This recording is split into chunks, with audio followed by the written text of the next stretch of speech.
ထွေးပြီးချိုတင်းဆိုပေမဲ့အနမ်းတွင်မြင်သာပေးပြီးချောမသိပေမဲ့လေအစင်မြဲရင်နဲ့ကြည်လူစေနဲ့စကားများတီတာပွဲ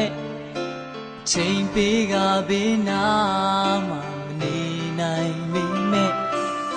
ဘဝပင်လေတင်ကြီးတဲ့မုန်တိုင်းချမ်းနေစေ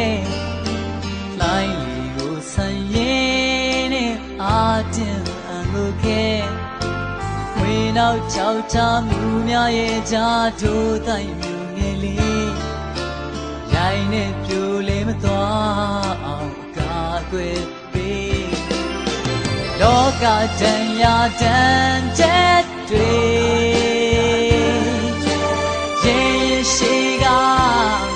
ရင်ဆိုင်နေအမ်ရဲ့နဲ့တော့ကရိတ်တွေတောင်းယူကသူလေးဖေရှာပေးအသက်နဲ့ခန္ဓာတည်ရဲ့လေပေးစချစ်ခဲ့အတိုင်းဝေးယုံနိုင်အောင်ကြည်မလေးအဖေးမြတ်တာနဲ့